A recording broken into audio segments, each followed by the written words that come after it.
Welcome to another episode of Yesterday's Capers. I'm Abdullah Moallim, and every week I'll be bringing you the very best shows from the past that the world has to offer.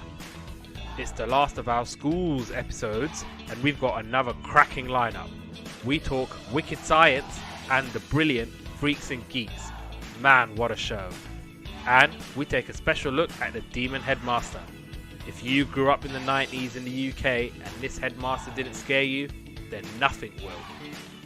So, let's get started. And joining me as ever is producer Paul. Hey man, how's it going? I'm good, thanks. I'm gonna miss hearing the Sweet Valley High theme song now. Yeah, I think I was gonna get it for my car as well. Oh! I don't think my car can do that. Can you imagine just driving along to Sweet Valley High? I don't care. I'm like, oh, is that on? Turn it up. That's my song. I mean, you just have to go to like Southend so you can see the sea and stuff like that. And I think it works just so well. Yeah, I mean, I don't think I can like do it in the middle of the suburbs. Just like in traffic. Get him! And I think, we should just get right into it and start with the Demon Headmaster. And this show came out in January 1996. And some of the things happening in the world. Motorola introduces the Motorola StarTAC wearable cellular telephone, the world's smallest and lightest mobile phone to date. Italy's Prime Minister, Lamberto Dini, resigns after the failure of all party talks to confirm him. New talks are initiated by President Oscar Luigi Scalfaro to form a new government. An amateur astronomer from southern Japan discovers comet Hyakutake, and it will end up passing very close to the Earth in March of that year. From Dusk Till Dawn was in the cinemas, and So Pure by Baby D was in the charts. So now we're talking about the Demon Headmaster. So this was a British television series based on the children's books by Gillian Cross. The show was filmed at Hatch End High School in Hatch End, Harrow, and also the Royal Masonic School for Girls in Rickmansworth. Ominous. And a lot of CGI was used to make Vulcan Tower, and some scenes in later series were filmed in the village of Sarret, Hertfordshire. And the television show was based on the 4 Demon Headmaster novels by Gillian Cross, and the scripts were written by Helen Cresswell. The first 3 episodes of Series 1 were adapted from the first book, The Demon Headmaster, and episodes 4 to 6 were adapted from the second book in the series, The Demon Headmaster and the Prime Minister's Brain. And the development of subsequent stories were more unusual. So the second TV series was The Demon Headmaster Strikes Again, and the third was The Demon Headmaster Takes Over. Gillian Cross wrote the storylines for each project and then wrote the books, and Helen Cresswell would turn the storylines into screenplays. And it was nominated for Best Drama at the BAFTA Children's Award in 1997. Some of the characters, so Terence Hardiman played the Demon Headmaster. Frances Amy was Dinah Glass or Dinah Hunter. And you had Lloyd Hunter and Harvey Hunter, who were her adopted brothers. And there was also Ian, Ingrid, and Mandy, who I think they formed Splat. I think that was the name of like their little gang. The Society of the Protection Against something or other. You forgot the L. It's Splat. Society. I did write it down. Hang on. Society of the Protection of Lives Against Them. So there was Ian, Ingrid, and Mandy. Tessa Peake Jones was Mrs. Hunter. Yeah, Raquel. From Only Fools and Horses. And there was Rose. So, the Demon Headmaster. So, First of all, I'm gonna brag a little bit and say that this guy came to our primary school as the demon headmaster, like full costume, everything. In Uh, full gimmick, you had Terrence Hardiman. yeah, like just come out full dress in assembly. Ah, It was amazing. Like, and to think that like everyone was talking about the show, everyone watched the show, and yeah. and absolutely loved it. I think, like thinking back on it now, it was probably one of the first series things that I ever got into. Like, actually watching things as a series. Maybe the Goosebumps kind of thing, but they weren't really kind of sequential. They were more episodic. But yeah, this is kind of the first series thing that I really got into. I mean, I've been watching Emmerdale, Coronation Street, and EastEnders since I was like born. But apart from that, Yeah, the same. Like I remember as a kid watching this program on CBBC. I liked it back then. I kind of liked it now as well. I just remember Dinah being so meddling and irritating, and I don't know. I don't know if it's just me, but I don't. She gave off a lot of like Karen. I'm gonna go speak to the manager vibes. yeah. To be honest, I really enjoyed it then, and I really enjoyed it now. I think that it didn't lose any of its charm, which I was like amazed about. Obviously the filming's so rough, but one thing I do like this when you go back to like the 90s and you see like little Ford Fiestas, like Oh my driving god! You around. know what I wrote? I wrote so 90s. You can see Lloyd eating Golden Wonder crisps. Yeah, I noticed that, and he did So offer him some as well. 90s. Yeah, and I bet that was Frutella that he was offering. Yeah, sweets. That's another typical 90s thing. Yeah, but I don't know. I think I don't want to say it didn't hold up, but there was one point where I was almost on the borderline of it not holding up, but it kind of went on the threshold of just, you know what, it held up just about. Yeah, to be honest, I was thinking like actually I wouldn't mind watching this again, like just like complete from start to finish, because I remember watching it when I was kids and just getting so excited about like about the next episode. Yeah, Oh, he's gonna take over the Prime Minister's brain. Oh, and you have to wait until like next week or something. yeah, and then it's like, oh, by the way, you got a doctor's appointment after school. No, it would have been even more dramatic. You have to ask your friends. We're gonna probably talk about the new version in a little bit, but you know how like with me, like I'm not really about the new, but I felt more like if I had to choose, like if I'm gonna watch one Demon Headmaster series to like continue, I would continue with the new one. I felt more leaning towards the new one. If that makes sense. It was shot really well. And it looked really nice, and the acting was really good. Like, it was. I'm not a massive fan of reboots. I have to say, like reboots normally don't work and they flop. And for guys like us that are revisiting with all that nostalgia, normally it just falls on its backside, and that's the end of that. For us, but I really liked the new one. I thought it was done really well. Same, yeah. I liked it. I thought, well, the new one is meant to be a direct sequel of the original series, but yeah. But let's before we talk about the new one in more detail, let's talk about what we watched in terms of the old 96. So it started off with part 1, The Demon Headmaster, or Look Into My Eyes. So I was watching. Let me just. Okay, so I watched the first 2 of the old one, and then went on to the. So part 1 and part 2. Part 1 and part 2, yeah. So shall I start on this one? Yeah, go for it.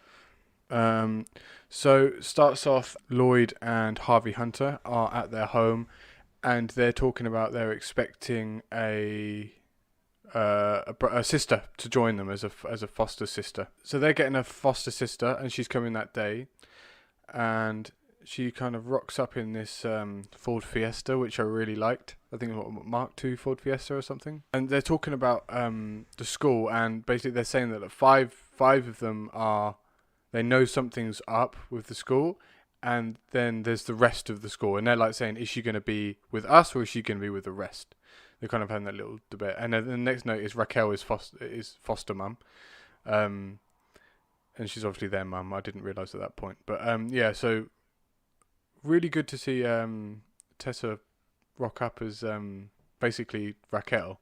I mean, she plays like almost exactly the same character, like this kind of mumsy, doting mum, yeah. Yeah, and so they go to school and she's wearing a blue uniform. That's one thing I never understood when you go to a new school. First of all, why don't you have the uniform sorted in the first place? Because it's not a surprise that she was coming. And second of all, like, why wear another school's uniform? Like, just go in any old clothes, or at least like, you know, grey trousers and a polo shirt. That's like universal school uniform. So I've never really experienced that because I've never really transferred from a school. I think they only introduced school uniforms when I was in year 4. Oh really? See, I've always worn a school uniform, and I think like year 3. Year 3 we're wearing uniforms in year 3, and then I think in year 4 when we went into year 4 they were like, right, you got to start wearing uniforms. I think it's because like obviously you get rich kids and poor kids and stuff like that, and you know, it can kind of create that fracture because you can tell straight away who can afford these labels and who can't afford those labels. So I think school uniforms are a great idea. But so anyway, so she goes to school in this other school's uniform, and like I said, it bugged me because it's like, you knew she was coming, just get her the uniform. And so they rock up, she's in the wrong uniform, and everyone's walking like a robot, and so whose younger one is Harvey, right? Harvey, the younger looking one. Yeah, so he has to do the register and he's late and he's not, but he can't just go because he's not allowed to run. And they're like, quickly, just keep your head down, no one will notice, and he kind of runs in. Yeah, and so kind of Dinah's walking through, and she walking through the playground, and everyone's in their little groups, like you kind of normally get, I think more at secondary school probably than primary school, but they're all in their little groups. And hang on, this is secondary school, isn't it? Yeah, so everyone's kind of in their little groups, but then instead of like playing and chatting, they're like doing their times tables or their spelling or something like that. So it's like not what kids do, and she's kind of getting a bit freaked out by it. And then the prefects kind of come out, and it's kind of like this like army situation, and they do this thing where they say like, we're the prefects, we're the voice of the head. I wrote down what they said. It's all pupils shall obey the prefects. The prefects are the voice of the headmaster. Yeah, and it's this kind of really like unison freaky kind of thing. And the girl with brown hair, she reminded me of Moaning Myrtle from Harry Potter. It's not the same actress or anything like that. She just reminded me of her. And so she kind of goes to the head teacher, and he does the classic, takes the glasses off, and he says, first of all, she has to do a test, and he's kind of susses out her intelligence by this test, and she cheats on the test but makes herself look more dumb on the test. And then after they have a chat, and he hypnotizes her, so he does this is the first time you see the glasses off, and I remember it being much more prominent, but it was the circle eyes thing. I was gonna say, I felt like on my TV it was like, am I getting hypnotized here? Yeah, and I was like, that moment. Sometimes when you revisit things as a kid, and what you think are amazing as a kid, you think is stupid now, and it's like, whatever, that was not as good as I remember it. But this was every bit as awesome as I remembered it, and it's just like, you are getting sleepy, your arms are tired, and then it's like, I think someone asked what the head's like, and I think you'll have to. It's like, the head is a wonderful man, and he's done an incredible job turning the school around, or something like that. No, I didn't write that down, but I did like the the assembly. I did like the assembly, and he's like, if everybody tells you why you were in assembly, you have to tell them that you were watching a film on ants. It was interesting. We learned how they built a nest and look after their eggs. And then the next question was something like, I don't know. If anyone asks you, say, I don't remember. No. What else? Because I don't remember. what did you watch?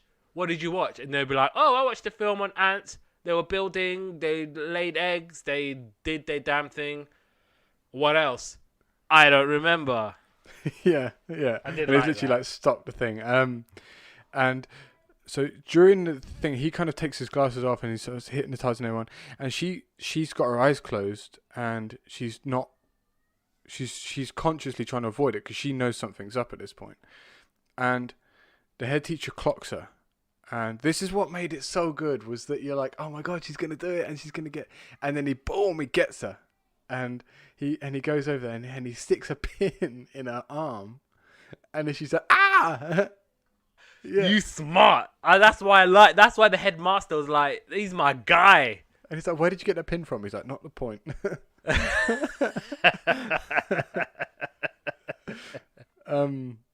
So basically then she has to look at him and then she does get hypnotized. So and the other kids go to the clubhouse where they talk. This is where you're first introduced to Splat as a kind of clubhouse moment. Team Splat. Yay! Yeah, so Splat. Splat forever, don't they say? Splat forever. Splat forever. Then Harvey says, because okay, so I've written these notes wrong because I remember they're in the library and the prefects are watching them. So there's basically 5 kids in the whole school that don't go to the assembly. They have to stay in the library and they get watched by the prefects. And he says, Miss, I've got to go to the toilet. And she says, no, you can't. That was Harvey in it, yeah. Yeah, exactly. And then she follows Harvey down to wherever he was going because he wanted to look at the assembly. Yeah, and he peeks through the window and he sees that there's no monitor or there's no TV or anything like that. So he knows that they're not watching TV. So, and the last note I've written, and I'm not sure if this is the end of the episode, is literally just that Dinah knows that something is wrong, and she says that she'll find out why. So she says you got to break a rule, and that's that. I think that was the end of the episode, right? Yeah, I think also they try to she has to figure out that she has to break a rule in order to kind of get to the bottom of what the headmaster's up to. I think she's trying to talk. I think Harvey and Lloyd are trying to get a feel because she comes home alone, and obviously Mrs. Hunter is like, "Why did you come home alone?" And she's like, "Oh, I don't mind." And obviously they're going, "Oh, what did you do?" And now she's like, "Oh, I was watching film with ants. What else? I don't remember." And then once she goes, "Okay, I need to remember, so I need to find out what." Yeah, because she's kind of she's thinking like, she knows that she's repeating these words and she doesn't know where the words are coming from. So I think as the more you get hypnotized, the more you're kind of like aware of what you're actually saying until you become like this robot thing. So anyway, so it goes on to episode 2 and it's snowing. It's the first thing that you're shown. Dinah makes a snowball and they're like, no, you can't throw that, you're not allowed. And so at break time she starts a snowball fight with Harvey and Lloyd, and she gets immediately told off by the prefects. So the prefects come down on them like, Harvey, Lloyd, Dinah, you got to stop being ratbags. And then their punishment is to shovel snow, but they're not allowed to wear their coats or anything. So literally where they have to do the hard labour, but with no coats and anything. And then Harvey kind of like goes in a bad way, and Dinah like immediately goes to the headmaster. She's kind of banging on her door like, "What are you doing? This is not good." And then as he doesn't answer the door, so she goes away, and then he's kind of like, "So you have a soft spot for young Harvey Hunter, do you? I'll use that against you." And you're like, "No! Oh my God, he's done it again." And so they go and tell the mum what happened. And they're like, "Oh my God, it's really bad, and this happened, and this happened." And then when it's like, "Oh, Dinah, did that happen?" And then she's like, "No, we played outside with our coats and our hats and our gloves, and it was very fun." And she kind of goes onto this like robot mode, and they're like, "What the hell?" And so they kind of know that she's one of them, kind of thing. And when they get to school the next day, they get summoned by the prefect council on 3 charges, and Lloyd comes too, even though he's not allowed. And first charge was in school without permission when he was supposed to do the registers. So before, when he went to do the registers, there was another girl did it, and I've forgotten her name. But anyway, you don't see her, or she's just a name. Another girl does it. Leaving the library to spy on the people, and playing in school, which I thought was quite funny. So playing in school was actually an infraction. and the punishment is to do this test, and it's like really super complex, like geometry and trigonometry, and I don't know, so some hard math stuff. And like no, not even in, like I couldn't do it, mind you. The last time I did maths was GCSE, so I think it's like kind of like a university level maths puzzle. And if he gets any questions wrong, the headmaster will deal with him severely. So he's kind of got pressure on, and what it is, he's basically using the situation so that Dinah will do the problem for him, even though it's not allowed, but he knows that it's that hard that he'll have to ask for help, kind of thing. So no one can do it. Dinah completes them for him, and Dinah knows that something's wrong, and they're saying, come on, you've got to remember, because she's saying, I can't remember, and they're saying, you have to remember. And when she's doing it before, she's saying, remember, hypnotism, and she's saying it over and over again, so in her head, it will trigger that thing, and they're saying, remember, and she goes, oh, hypnotism, oh, that's it, he's hypnotizing people, and she kind of remembers it. Then she gets kind of initiated into so they cuts to like Splat club room, and she's there now, and she's kind of initiated into the Society of the Protection of Lives Against Them, which is like they know something's wrong, and basically there's the 5 people that the hypnotism just doesn't work on. It's not that they've done something to get out of it, it just doesn't work on them. So they've been pushed aside and isolated by the prime minister, by the head teacher or headmaster, and they have to stay kind of like on their own, and they're watched with a keen eye by the prefects. And so she gets initiated into Splat Forever, and they're trying to figure out what happens in assembly. So Dinah has this tape recorder, and she's taping it in her pocket. And the headmaster hypnotizes. She knows she's going to go under, so she just kind of goes along with it. And then they're kind of walking, and he says, stop. Dinah Glass, take your hand out of your pocket. And she takes her hand out. She's holding the tape recorder, and he takes it, and he says he will deal with Dinah once and for all. And then the episode ends. So it's like very cliffhanger, very exciting. Right, so part 2 was the Prime Minister's brain. So Octopus Dare is the new computer game at school. Everyone's playing it, but only Dinah is any good. Soon, all she can think about is Octopus Dare, and she ends up winning a place at the grand final. But there's something strange about it all that scares Dinah, and her friends come with her. But before long, they find themselves in trouble, as the computer director turns out to be the demon headmaster. Oh! And I watched the last episode of this, and so they're in the middle of some lab somewhere, and the demon headmaster is trying to brainwash the world. And Dinah's like, we're not going to let you do that. And he's like, oh, I am a man who is extraordinarily efficient. You said so yourself, didn't you, Dinah? And Dinah's like, yes. And he goes, see? I told y'all I'm efficient, and I'm going to take over the world, and I want to run the country. And obviously kids are in the lab are like, oh, we don't want you to run the country. We live in a democracy. We want fair, and we want to choose. And he's like, oh, why do you want to choose? It's inefficient. It's idle chatter. I even wrote down what he says. Something about, idle chatter is inefficient use of energy. Basically, there's a password that Dinah knows. Basically, it's like a code, and like Dinah cracks it. And the code was knock knock. Who's there? Olga. Olga who? Olga mad if I don't get off this move, I think was the code or whatever. And the demon headmaster, obviously, he hypnotizes Dinah so that she can give it up.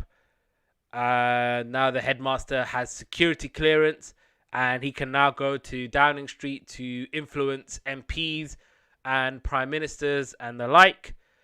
And he wants to be able to go to Downing Street and look at the prime minister eyeball to eyeball. And then he sets a booby trap in the room so that none of the kids can escape. And if they try, the room will go on fire. And so the other kids, and they all managed to come. So Team Splat and Harvey and Ingrid managed to switch off the octopus, so it doesn't really affect them. And then Dinah, she's rallying the troops, and Splat gets everyone out. And they manage to tamper with the headmaster's plane. And Dinah has a chance to finish off the demon headmaster once and for all. And she's having cold feet because obviously it's a moral dilemma. And so Lloyd is like, move, let me do it. And then he's having a bit of a moral dilemma. But what they do is they manage to get the little plane thing that he's on to veer off course. And he crashes, and the kids manage to get out of the burning building. Quick roundup on Series 2. The Demon Headmaster strikes again. So Dinah's father, not Dina, Dinah's father is headhunted for a new job at the Biogenetic Research Center, but the Demon Headmaster is the director. And his lust for power sees him meddling with evolution itself. And the headmaster has created a evolution accelerator, which is a machine that can speed up the evolution process. And for this, he wants Dinah's DNA to create the perfect human with Dinah's intellect but no emotions. And then he puts Dinah into terrible danger to test his theories. And then Series 3, the Demon Headmaster takes over. So Dinah and her brothers are pretty sure that they are rid of the Demon Headmaster once and for all. And when the army start to dismantle the Biogenetic Research Center, Dinah contacts Professor Claudia Rowe, who's an expert on biology and genetics at the nearby university. And with Dinah's help, she saves some of the precious materials and they become friends. Then weird things start to happen. Libraries start closing and their books are taken away. Telephones stop working and there is no internet access. People start talking like robots, and even Claudia Rowe, and more of them seem to be wearing strange badges. And it all ends up to one thing: the Demon Headmaster. The last bit sounded strangely like the British had invaded. Like, and Dinah's search leads her to the university, where she finds he has taken over the artificial intelligence project and is developing a hyperbrain. I remember this now. A computer with superhuman intelligence and the potential to control all information in the world. And both the Demon Headmaster and the newly sentient hyperbrain want Dinah for the knowledge that she possesses. God, I remember the brain. But yeah, no, I remember all of that. And it's I think there was like a Christmas special as well, where he like rocks up in some pantomime and he's like, you know, in full get up, full gimmick. I don't think he was ever allowed to be Terrence Hardiman. If I ever see him down the street, I'd be like, this fool's Demon Headmaster. everyone, he's walking among us, guys. He's going to take over. Did he do the whole thing then? Yeah, he did everything. It was amazing. I think I'm sure we might have even got a book, which we probably definitely don't have now. But it was full, like, I mean, we were living in the middle of the countryside in this, like, 300 student school, and, like, we got to see him. So it's, like, thinking of it now, it's actually really incredible that I'd like to think that he travelled overseas to get to us, because we want, like, I don't know, maybe we just want a competition or something. Fast forward to 2019 and the new Demon Headmaster. So this was a direct sequel of the original series, and this was confirmed on BBC Breakfast. It features Charlotte Beckett and Sally Oliver as Dinah Hunter and Rose Carter respectively.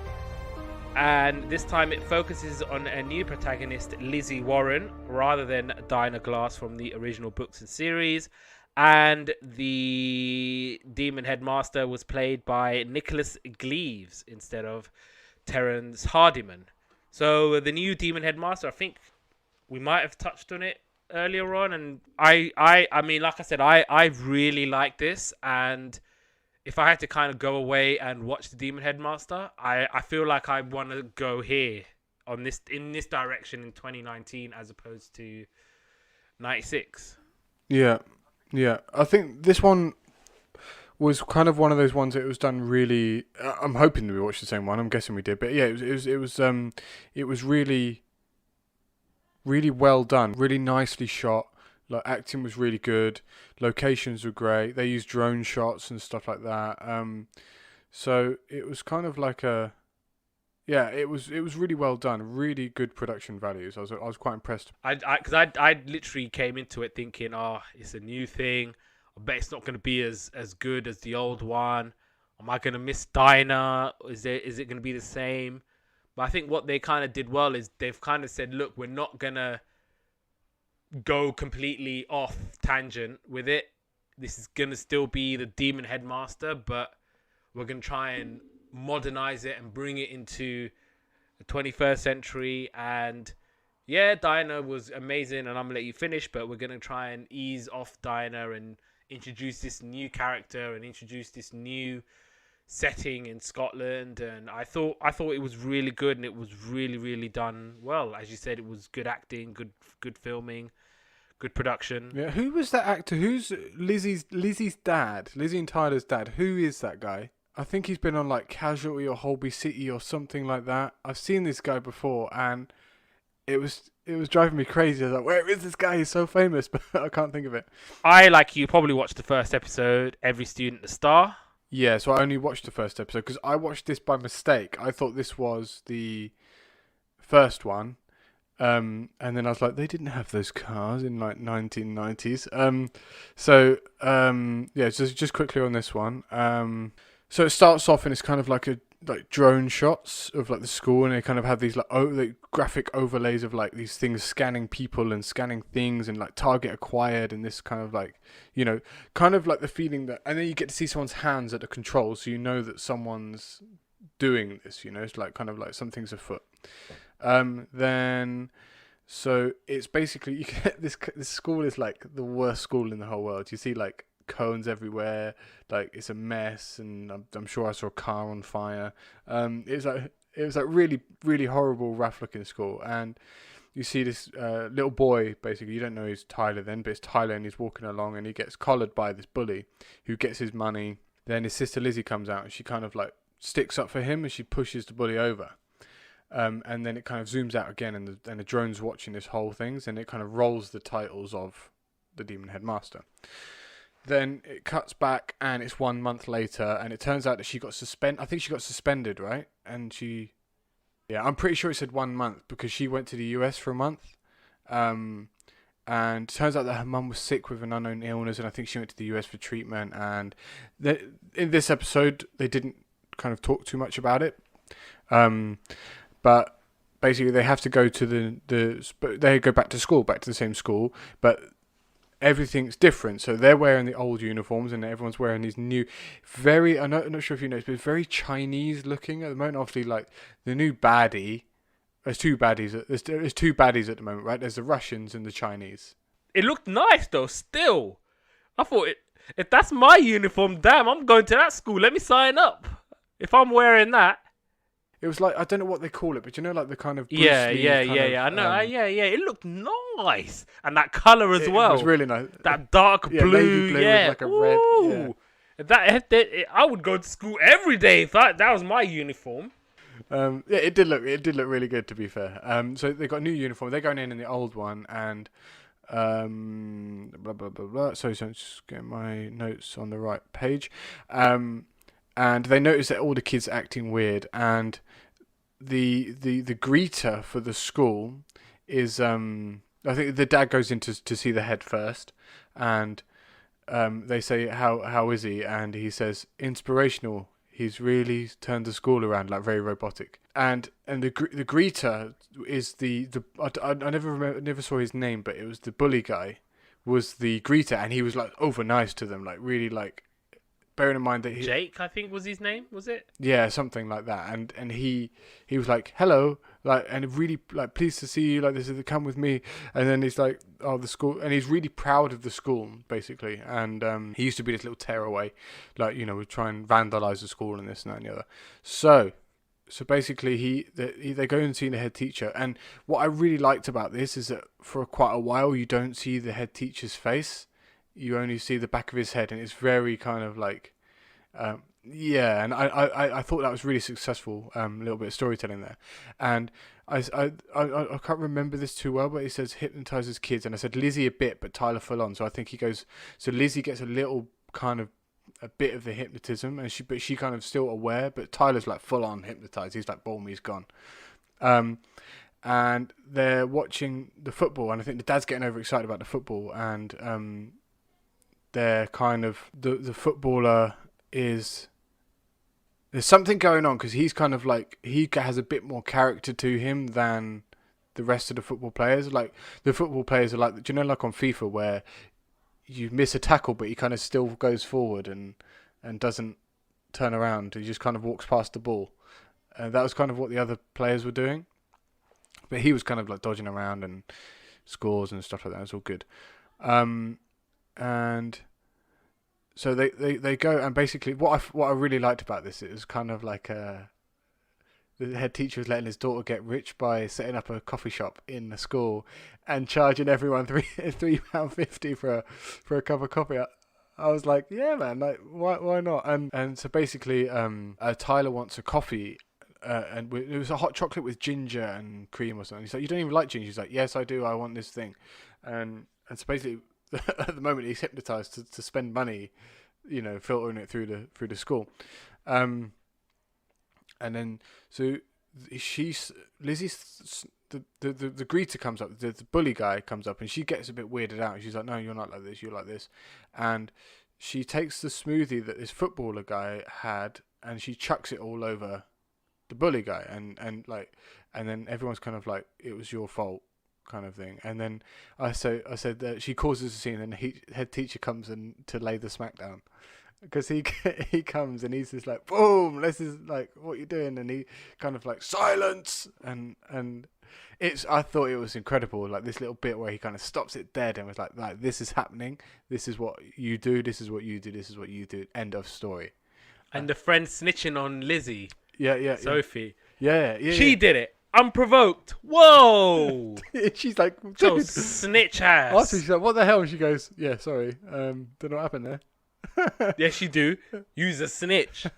So the next day they come in and the school has been vandalized. I can't remember what the graffiti says, but it's and they basically might just been like Hazelbrook School sucks or something. Yeah, and yeah, it's very like kind of like very like PG. Like it wasn't even. An issue. Anyway, so they come in and the head teacher's recorded this video message, and it's like, this is not acceptable, and we've identified who it was, and it's Blake. Blake is the guy, the bully guy, and basically they show the CCTV footage, and when the person looks up, it's Lizzie, and she's like, dude, that's a fake. That's not even me. And so she like kind of makes this plan to sneak into the headmaster's office. And she hacks into the computer. Like, this is so stupid, man. Like, when it's like, I wonder what the password could be. Username admin, password is password. And it's like, it's kind of a bit annoying. It was, obviously that wasn't the case. She had to guess a few times. But she basically, she sees herself on the CCTV and she's like, what the hell, man? Like, and then she hears the head hypnotize Blake. And he's kind of, because he says like, he starts setting off all the fire alarms because that's how she managed to get everyone out so she could hack into the computer, and he kind of it brings back these memories of him being a ratbag. So he starts doing other things. He's like, why did you do that? He's like, oh, because I do this and I do that. And he's like, no, you're proud of the school. You do this. You're a good boy. This and that and the other. And then like complete twist. He goes, and that goes for you too, Lizzie. And he's like, oh my god, he knows he was there the whole time. And he says, I made you do it to prove a point. And she rumbles him, but then she just gets hypnotized. And that was the end of the episode. Yeah, that was, really good, really fun episode. It kind of made me want to watch more. Yeah. More so than the old Demon Headmaster, but obviously it doesn't mean that it was bad or anything. Both versions, both incarnations were really, really good. And any last thoughts? No, I just think it was really, like, there's so many times when you watch something back and it's nowhere near as good, but honestly I can say that this felt how when you're really glad that you watch something again and it brings back all those feelings and it's just as good as it was then. And I honestly think this one, and even like I said, sometimes it's a bit dicey sometimes with remakes and reboots and this and that and the other. But I honestly thought this one measured sort of measured up to the original. I thought it was shot really well. It's easy to watch, and yeah, I think this is a really successful title. Really, honestly, do. Definitely, and yeah, it has that burning nostalgia. Remember watching it after school when it dropped and everything. So yeah, good job.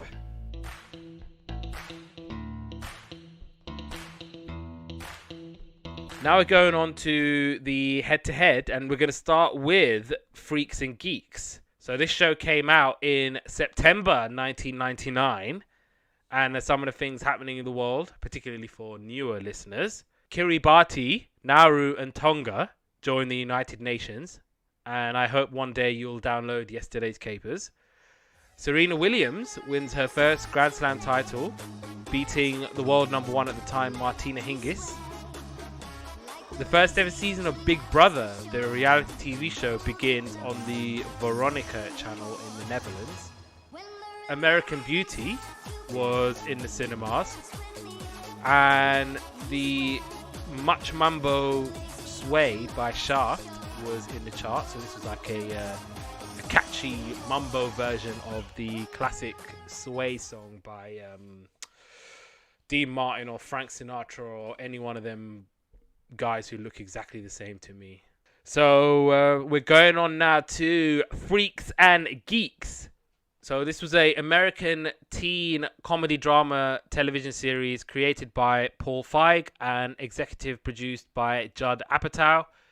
18 episodes were completed, but the series was cancelled after only 12 had aired, and a fan campaign persuaded NBC to broadcast 3 of the remaining episodes in July 2000, and the rest of the unaired episodes airing that fall or in the autumn. And the series has appeared in numerous lists of the greatest television shows of all time, including lists by Time, Entertainment Weekly, TV Guide, and Rolling Stone, and it launched several of its young actors' careers, such as James Franco, Seth Rogen, Jason Segel, Busey Phillips, John Francis Daly, Martin Starr, Sam Levine, and Linda Cardellini. And yeah, so it's all about a gifted high schooler, Lindsay Weir, who befriends a gang of slackers, or known as freaks, and her younger brother Sam, and him and his geek friends navigate the high school. They attend William McKinley High School during the 1980-81 school year, and the show is set in the town of Chippewa, Michigan, which is a fictional suburb of Detroit. And so the Freaks consists of Daniel Desario, Ken Miller, Nick Andopoulos, and Kim Kelly. And Sam's friends, the Geeks, are Neil Schreiber and Bill Haverchuk. And the Weir's parents, Harold and Jean, are featured in every episode.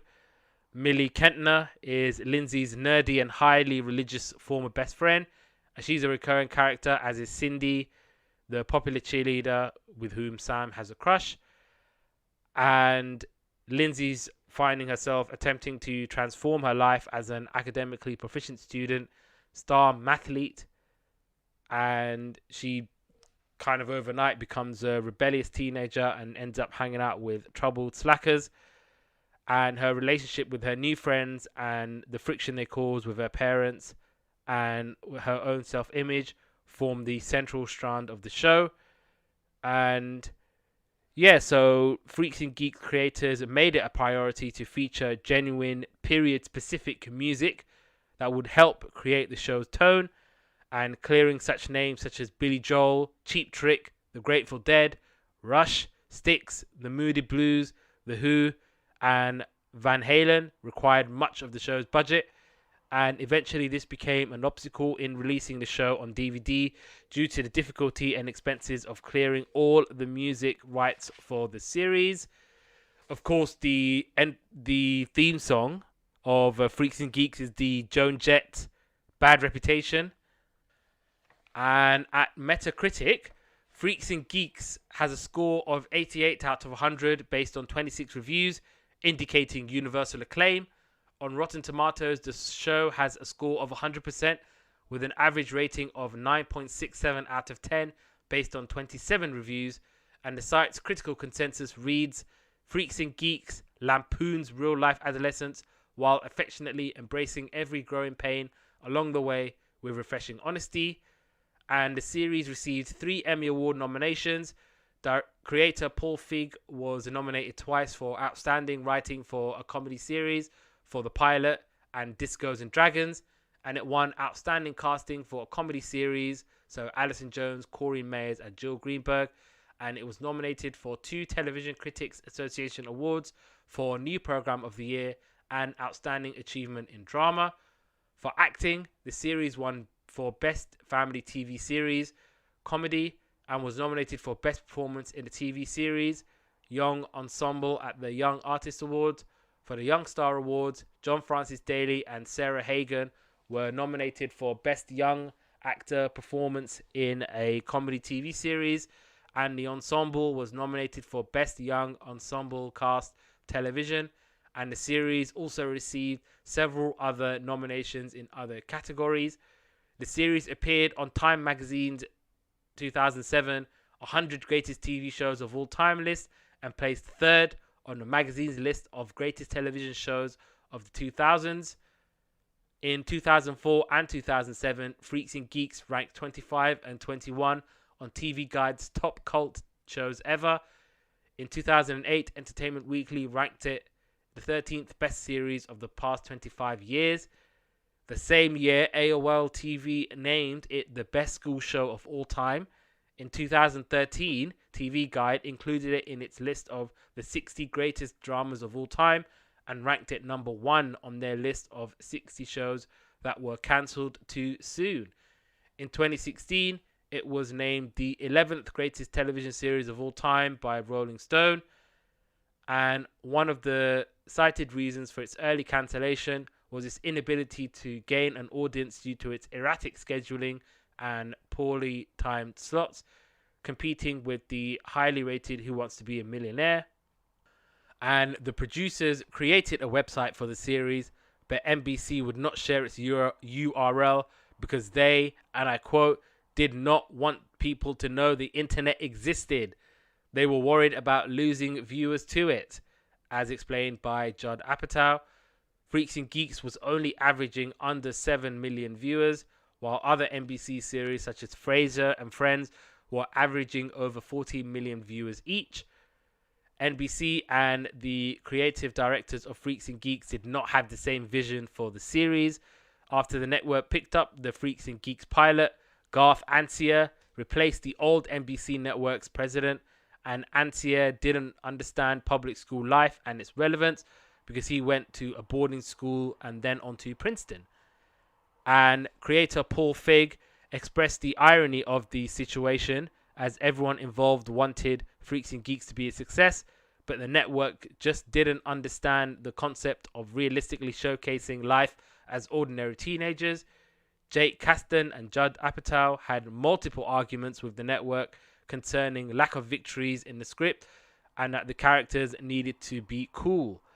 And the writers wanted to produce something that would represent the average high school experience, but the network wanted to produce something that would make high school seem cool because the network did not think the series would be a success, and they let the writers add things to the script that they wouldn't have if they thought the show would resurface the next season.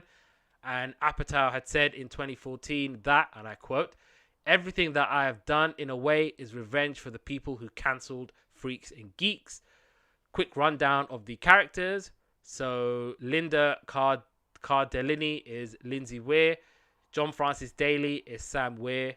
James Franco is Daniel Desario. Sam Levine is Neil Schreiber. Seth Rogen was Ken Miller. Jason Segel was Nick Andopoulos. Martin Starr was Bill Haverchuck. Becky Ann Baker was Jean Weir.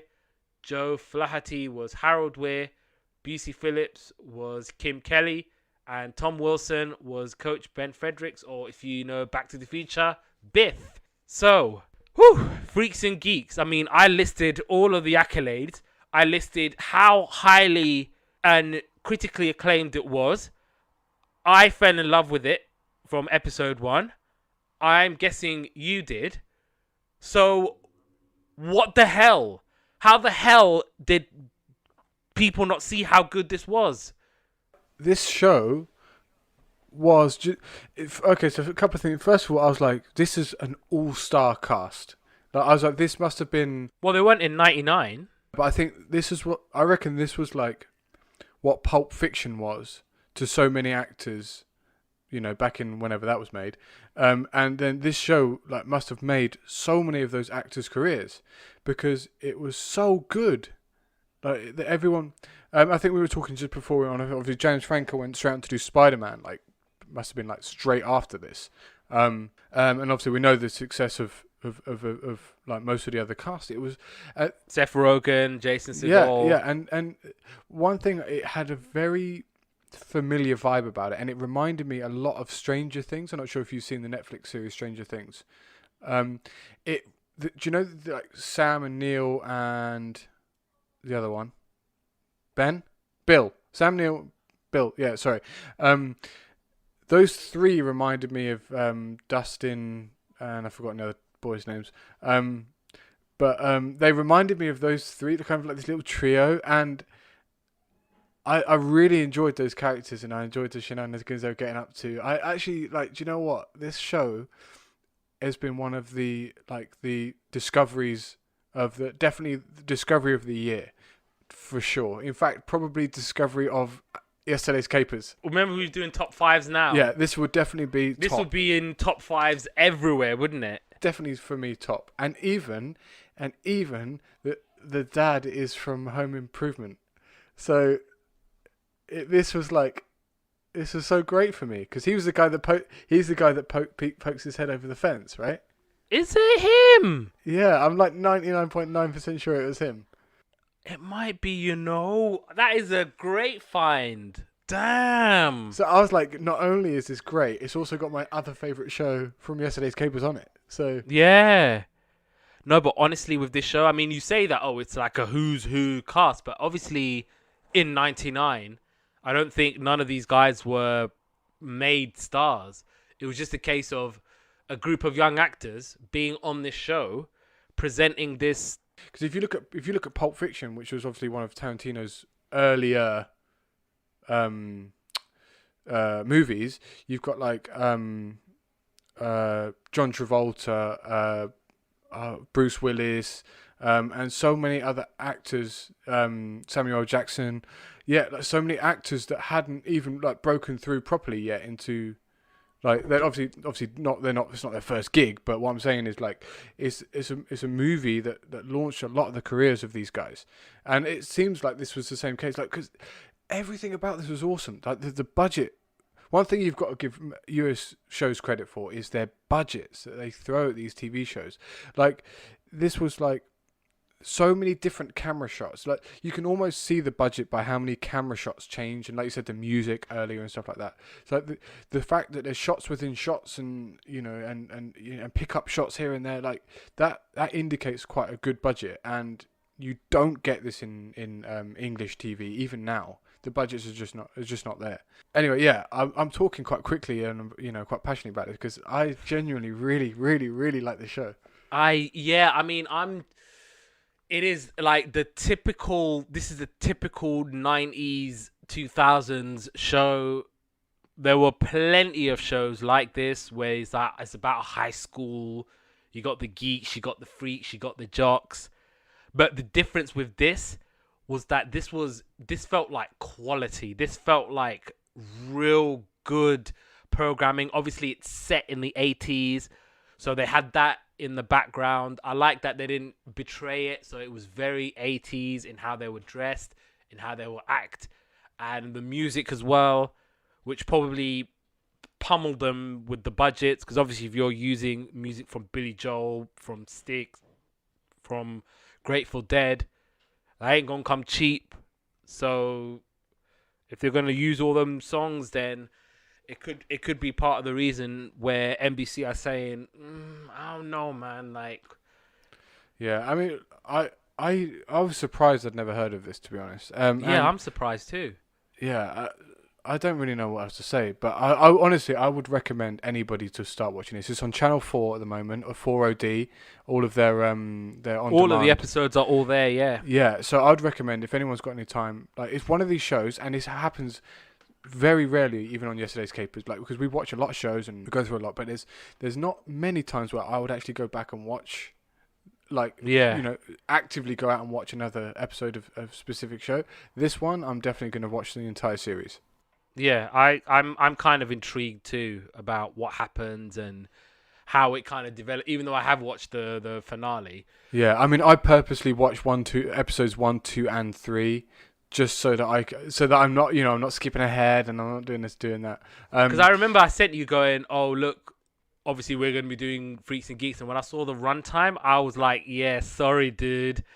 And then I watched the first episode, and I'm like, this is good. I'm not mad that it's 40 minutes. Like, this is... Yeah, 40 minutes an episode is a long time to be sat and watching a show, especially when, like us, we have to watch a lot of shows every week.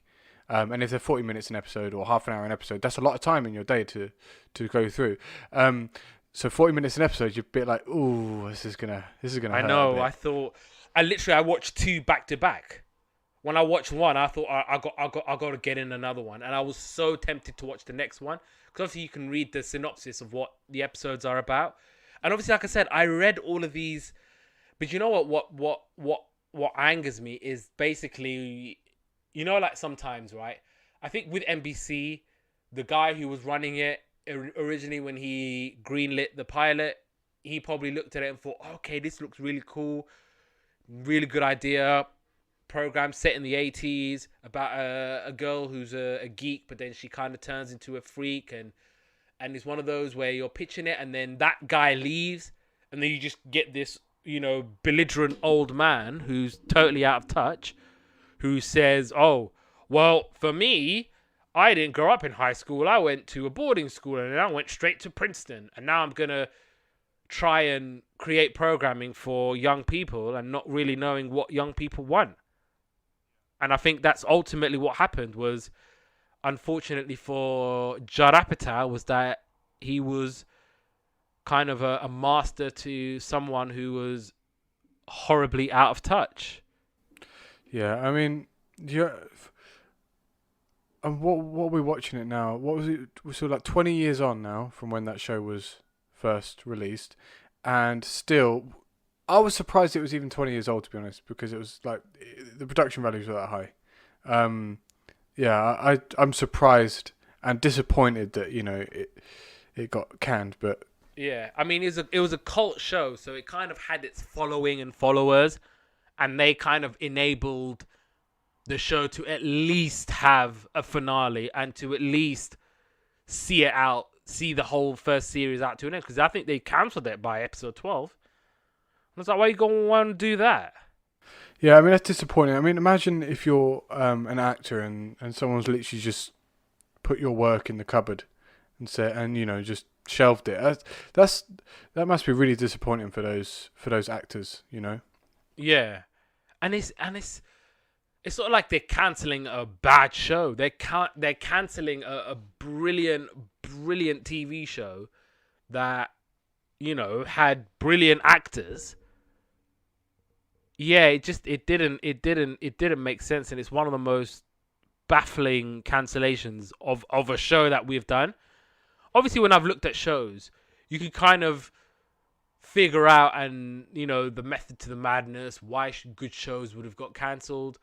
But even with the budgets, give them the budget, give them the money, give it to them. They've proven that it's a good show, that they've proven themselves, but yeah, it's one of those things. So let's get into episodes because I know they're quite in depth. So do you want to do the pilot? I mean, you can kind of do 1, 2, 3 because after that I did 6, 10, 11, and the finale. Okay, so when I've finished mine, I'm going to take my headphones off, and when you finish doing your episode rundown, give me the thumbs up, because I don't want to hear what happens. This is the first in yesterday's capers. So yeah, because I'm just like super excited to find out what how this develops. So starts off 1980, and it's a nice jib shot, and it comes down, and there's like a football player and a cheerleader on the bleachers you get, like especially in the US, and they're kind of just saying sweet nothings to each other, and you kind of think that they're going to be the focus, and it kind of goes under the bleachers, and like the cool kids are like, being cool kids and whatever, Freaks. yeah, freaks, and it's James Franco. So I've kind of used their real names on a lot of the times because I found it quite hard to keep in touch. Daniel. So yeah, so it's Daniel, and he's telling the story about how he wore a shirt with I can't remember what shirt it was, but it's basically a nasty shirt, and they wouldn't let him into church with it, and he got kicked out of church. And he said, oh yeah, and he's like, oh, it's church, shouldn't they forgive me anyway? Yeah, exactly. And to be honest, he's got a point. I mean, it's better. He's like, they should forgive me. It's better to be in church with a bad shirt than not in church at all, right? You would have thought. So introducing Lindsay, she's kind of looking at the bad kids, but they don't really like touch on her that much. She's just almost like a transition into Sam, Neill, and Bill talking about. They're talking about Bill Murray movie, I think. And a bully comes along. I wrote down Alex, but I know it's Alan. Yeah, and he starts on Sam, and the other boys are kind of just not doing anything about it, and they're scared because they don't want to get caught up in the firing line as well. So, and they kind of he's like, why didn't you do anything? He's like, well, I didn't want to get beat up as well. So, which I thought was kind of honest and funny. So, and then in comes Lindsay, and she sticks up for Sam, and she scares a bully off. But obviously Sam's like, dude, why'd you do that? Because I think they're brother and sister. You find out in literally the next scene. But Sam doesn't like it because it makes him look like a wimp if a girl has to stand up for him, if you see what I mean. And then the next line is the dad from Home Improvement. So so parents tell the kids that they both have to, like, there's a conversation, but basically the long and the short of it is that they both have to go to the homecoming dance, which I'm guessing is the dance. There must be a school disco for when they come back to school, right? What, here? No, in the US, we had it's called the homecoming dance. Yeah, so that must be when they come back, right? From holiday. Yeah, homecoming. That's what it means. Yeah, homecoming, coming home. Yeah, cool. And then it's the cafeteria scene, and Alan comes up and smashes Sam's Twinkies. And I always wanted to know what a Twinkie is. I never had one. I've never even. Have you never had a Twinkie? No, I don't even know what it is. I don't know. It's like I don't even know how to describe it. It's like a soft. It's like a cake basically, and there's like a little cream inside. Nice. I'll have to have a. Well, we don't get them here, right? Maybe you get those American shops where it's like, that's a cereal and it's like 30 quid. They're not all that. Yeah, overpriced. Twinkies are not all that. Really? Not all that. They're okay. Okay, well, you're managing my expectations, so when I do try them, maybe. I like the packed lunch that Sam's mum writes, going, any girl will be lucky to go to the dance with you. And then I think Billy is like, I love you, little man. Or Neil, yeah, it's like, I love you, little man. He's like, oh, any girl will be lucky to go to the dance with you. Yeah, that's really sweet, but obviously, like, it's kind of like a moment where, and I think there's time and time again this show gets it right, where it's nailed like real situations and it's kind of portrayed them in a really good way. So like obviously this is the bit where a boy becomes a man, right?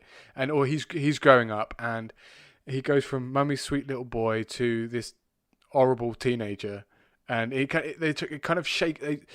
I think, do you know, like lions when they grow that mane, and they grow that rubbish little mane, and they've got to try and prove themselves as a man, and shake off that little boy image. And I think or like Bambi when he gets his antlers. Yeah, exactly. So I think it's just like, as you're trying to shake off this little boy image and act and be a little bit more grown up. So this is that moment that I think they're capturing quite well, because obviously they're still kids and they're still very young and they still like the little young things. Anyway, so they've got the little notes on the. And Sam was like, he destroyed my Twinkie or whatever. And I love the teacher going, yeah, you need to just man up. Yeah, he just tells him to like be a man. And it's kind of that thing where, and the thing is, it's like the teacher's got a point. It's like you got to kind of teach kids to stand up for themselves as well in a way, because obviously a teacher ain't going to be there maybe next time. He's just going to get his head kicked in. So, and obviously telling on someone is it's obviously the right thing to do, as everything will tell you. But in reality, I'm not sure that's the case. So, anyway, don't listen to me. I am just saying what I think. My views are my own. Or whatever that caveat is. Lindsay talks to Dan and basically goes out with the cool kids, and she starts like, that's the initiation where she's gone from, you learn later that she's this geeky kid, and now she's like ones with the freaky kids. And a geeky girl comes, which I don't know her name still. Millie, yeah, and she's like really religious. Yeah, and she's like, and she basically comes up to her and she's like, why are you not doing this? Why are you not doing that? She's like, shut up! Stop talking to me! She's like, get the hint, like, go away! That you're destroying this for me. And then she's like kind of oblivious. Anyway, she tells her to go away. But she's asking her, why aren't you not doing this decathlon? It's where you learn that Lindsay's actually a really smart girl. And she doesn't fit in with these people that she's trying to fit in with. Next scene is a cheerleader approaches Sam, and she's got his shirt, and basically there's a bit in do you know Everybody Hates Chris? Cindy. Yeah, Cindy comes up name. and she's like, in Everybody Hates Chris, I've forgotten Chris's friend, and it'll kill me because Greg always says whenever a girl talks to him or does something, he goes, "You're so in there," and that's basically what all of his friends do to this. Because they're basically saying, they're like, oh, you got a chance of her because she's so into you and this and that and the other anyway. And so basically, they're saying to him to ask the girl to the homecoming dance because he has to go, Lindsay has to go, and they're basically trying to kind of find a date thing on this one. And a girl comes, and nasty girl, I've forgotten her name, but I know she's blonde. Kim? Is it Kim? So she comes and she's bitten out. She's just like unnecessarily nasty, and she kind of knocks Lindsay's bag on the floor, and she's horrible. And then this is kind of a locker room scene now, and the boys are getting dressed, and they get threatened by Alan, and then Bill and Neil like both say something, and he's like, "You're dead," and then he's like, "No, you're dead," and they basically get themselves pulled into this little feud they're having. So now it's not just Sam on his own; it's all of them. And the teachers, when they go into the sports hall, the teacher said, "Right, as a treat, guys, we're not going to do like PE today." And like, "Oh, can we go home then?" He's like, "No, we get to play dodgeball." And all the strong kids and all, the kind of like the the what sports kind people. of game is dodgeball? I mean, all the weak kids are like, "No," and they got their head in their hands, and all the strong kids are like, "Yeah." And it's like kind of like weak kids versus strong kids thing. And it's quite funny. But then They're like to Sam, "Run, you idiot! Don't just stand there." They're just literally just pummeling the ball at him, and I like that he manages to eliminate Alan, and he's thinking, yes, and he sees everyone with the balls. See, if it was corny, he would have won. He would have been the hero. But this is real. This is realer than real. Here, have a ball to the face. Yeah, I actually really enjoyed that scene. I thought it was really funny. And then it goes back to Lindsay, and there's this guy Eli, and he's kind of like disabled. Like mentally disabled, not physically. He's being mocked outside of a building. She goes up and she kind of like destroys these guys that are like mocking him. And then she asks in front of them, like, will you go to the homecoming dance with me? He gets excited. He's like, yeah, cool. Then, so later on, these other guys are with Eli on a bench.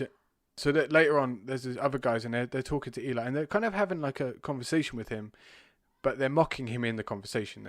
I can't remember exactly how it goes, but basically they're saying, you want to be the president like Ronald Reagan? And he's like, yeah, I want to be the president. I'm going to be the president. And they're like, yeah, you can be the president. And they're like, obviously giving each other looks, going like, oh, look at this. Yeah. Look at this guy to get a load of him. Exactly. So it's all at his expense. And then she kind of sticks up for him. But she says, and I'm quoting here, so no comments. And she says, she goes, yeah, but because you're retarded at him. And he says, I'm not retarded, I'm special. And he obviously takes offense to the fact that he's being called retarded, not special as he puts it. So he runs off and says, I don't want to go to the dance with you, like you're out kind of thing. So he kind of dumps her, which I thought was quite funny. But then he falls over and he breaks his arm, which then he has to go to the guidance counsellor. Lindsay has... I quite liked him. Yeah, I did as well. Where have I seen that guy before? He's like, I've seen him. He's a famous actor as well, right? Yeah, I love. Yeah, he's like he's obviously trying to be all like, oh, I'm cool, I'm the guidance counselor. And God, we never had guidance counselors in school. I did. I had one because I fell within the DC category. Oh, there might have been a guidance counselor in and around our school, which I probably didn't realize. I think in sixth form we had like someone that we could go and talk to. We had it was learning mentors, and that was only in I can't remember what year it is, but the one you do your GCSEs in, and Yeah. any borderline students like me were told that they had to go and see it. So basically, they're trying to bring me up from, because I'm on the CD borderline. They're trying to bring me up to a C rather than let me fall down to the D. Yeah. I can tell you, it half worked, and the other half didn't work. Anyway, so she goes to speak to this guy, and he kind of asks her why are you being like this sort of thing, because he knows that she's like this mathlete and other American things that they do. And he basically said, like, I can tell your mum about this, or he says, I might not be able to control what you do outside of school, but I can make sure you come to the homecoming dance and man the refreshment stand. So I think, and what I think is that she's got Invited to a party. yeah, and obviously now she can't go because she has to go to this thing. And I think what the plan was this guy that she's what's his name? It was Selleck's. Is that his name? Jeff Thing's character. I can't remember what his name is. Oh, that's Nick. Yeah, so Nick said to her, like, because she said, I'll take you to go to the home. No, so come to the party with me. And she says, I have to go to the homecoming dance. And she goes, well, just lie to your parents. He says, I can't lie.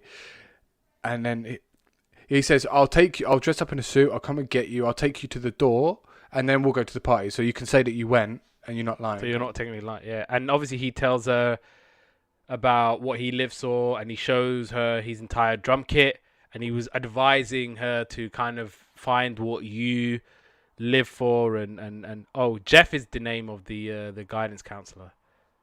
And also I think the geeks were discussing the Cressman conundrum, which is basically if you fight the bully, then the bully will leave you alone. I think this was Harris who was telling them this, because obviously they were saying, look, we got this fight with him, what are we going to do, what are our options? And they were saying, okay, maybe we should fight these bullies, and maybe that way they'll leave us alone. Yeah, that fight is hilarious. Like they all just try and jump on him. Yeah, and it ends up that they actually defeat the bully, and basically Sam's supposed to be there backing him up, but he gets asked.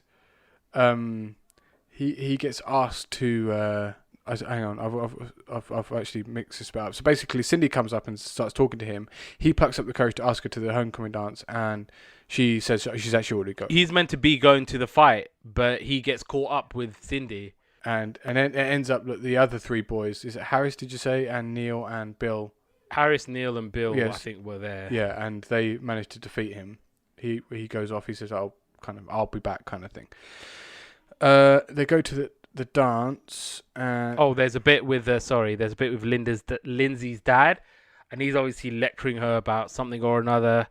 She like lashes out, saying that I'm different or whatever, and then we kind of get an idea of why she is the way she is, because she's talking to Sam, and she tells him that she was the last person with their grandma when she was alive, and she kind of, I think, saw her grandma dying, so I think that kind of spooked her out a little bit, and that it had an effect on her. Yeah, I'm glad you could pick that up actually, because that's quite an important part of my notes I literally just skipped over. So it cuts to the dance, and there's a couple of moments I really liked in this. So basically, Sam gets a dance with the girl, but he doesn't get the date, so he gets the dance that he wanted.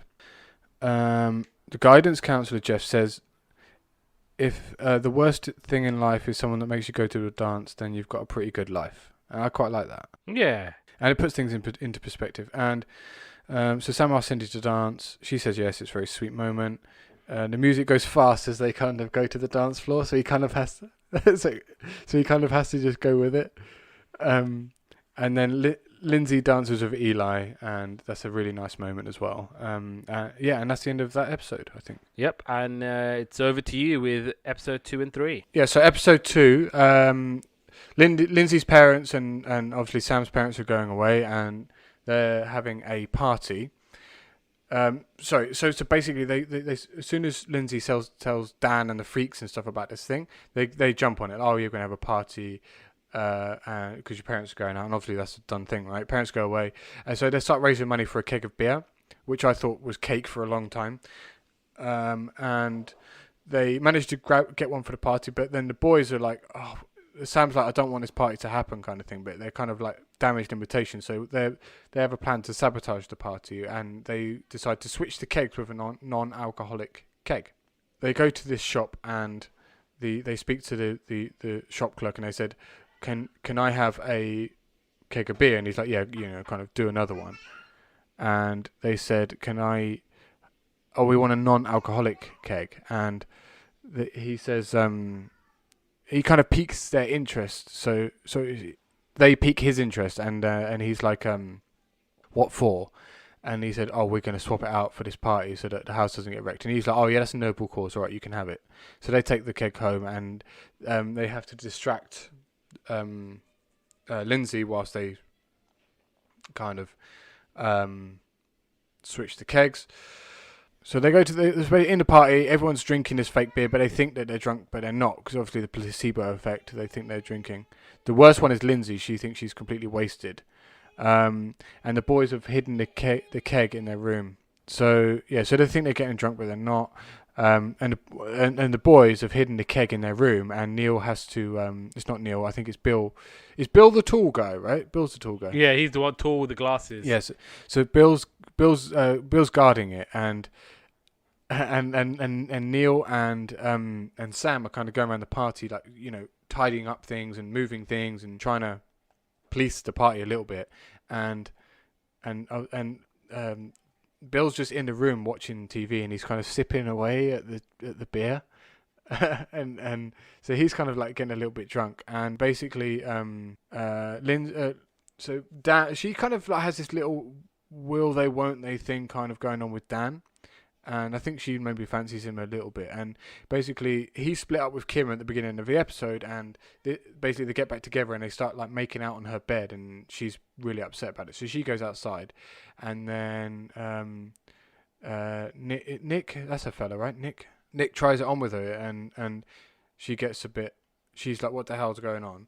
And so she goes crying to Neil. And Neil's like, oh, it's okay, kind of thing, and he fancies her. He'd been in love with her since he was like 5 or whatever it was. So, and he basically says like, they've run out of beer and they're going to get another one. He's like, and obviously the party, then that will be real alcohol and the party will get really out of hand. So he says, what I'll do is I'll call the police and pretend to be the neighbour, so they come and kind of bust the party, but you don't have to be a snitch, kind of thing. So he does that. He calls the police, and then he goes out and says, oh, the cops are coming, and everyone kind of runs out. Then she goes to bed. There's no major damage or anything to the property, and then Neil's the only one that's actually drunk. Not Neil. Bill is the only one that's actually drunk in the whole party, even all the old people, and he's just passed out on the floor. But yeah, that's the end of that episode. Episode 3, and I didn't write any notes here, so this is going to be very sparse, was a Halloween episode. Basically, it starts off, and again with a little boy man situation. Sam said he's not going to go trick-or-treating this year. Lindsay said, I'll still stay home with you, Mum, and I'll hand out sweets and stuff to the kids. Dad's like, whatever, I think kids shouldn't do trick-or-treating when they get too old, and he's like kind of like happy about that. Then when Sam and Neil and Harris and Bill get to school, they decide between them that they're going to do trick-or-treating. Lindsay gets an invite to her friends to hang out with them. So both going against what they'd said earlier to their parents and stuff like that. So when they get home, Sam says to his mum that I'm going to go trick-or-treating. And she's kind of happy about it because he's still her little boy. So he gets dressed and goes out trick-or-treating. Dad's like, well, you shouldn't be going out, kind of thing. But he goes out anyway. And Bill dresses up as a bionic woman. And it's such a convincing, fancy dress. And I really enjoyed this little bit where they kind of all got costumes. I think Harris is dressed with a guy with a knife in his head. Bill's dressed up as a bionic woman. So Harris Knife Head, Sam Tin Man, Bill is Bionic Woman, and Neil starts to try and dress up as Charlie Chaplin, but he ends up just looking like Hitler. So he ends up like just painting, so he ends up painting a moustache all the way across his face instead. So he's not like not Hitler kind of thing. Lindsay still hasn't told her mum that she is going to go on this party. So she goes out. She kind of literally just runs out at the last minute. Says, "Oh, I'm going to be back, but I'm going out with my friends." And they're kind of just driving around, and they kind of get up to mischief, like smashing people's mailboxes and stuff like that. And she's kind of enjoying it, smashing people's pumpkins, and she's kind of enjoying like being a little ratbag. And then she's like, "Oh, that's excellent people, as people do on Halloween or whatever." And so these kids are kind of walking up, and they egg the. Oh, actually, so before that, Sam, Neil, Harris, and Thingy get beat up by the bullies. They catch up with them again in this episode, and they take all the sweets off them. So they've just been roughed up by the bullies, and then Lindsay and her mates like start egging people, and they egg these kids that are just standing there, and it turns out to be Sam and Neil and everyone else. They just get egged, and then Lindsay spots it. And she goes, "Oh, I feel really bad," and they go back. And then Sam just like is really upset at his own sister because they're kind of quite tight as a couple, like as like a brother and sister, and he's really upset that it was her, and he kind of just walks off from her. Then she goes home and she decides that she doesn't want to be like that kind of like bad girl, and even Kim says like, "Oh, I knew she'd be a drag," because she just wants to go home after that. And so she goes home and gets dressed and starts handing out sweets of her mum, like she wanted to in the first place. And Sam goes and he's just like, he has to read this book for school, this Crime and Punishment. And he went out trick or treating, so he didn't have to read the adult book. And then he just ends up reading the adult book. And it's kind of one of those episodes where you don't like what's happening, but you kind of just got to accept, that sometimes what you want to do is not the best outcome. And that was kind of the moral of the story in that episode. Thoroughly enjoyed all 3 episodes that I watched so far. Right, so I think this is the time when, if you don't want to know the results, look away now. Yeah, I'm taking my headphones off, so I'll be watching the screen. Okay, so it's just me and you, listeners, me and you.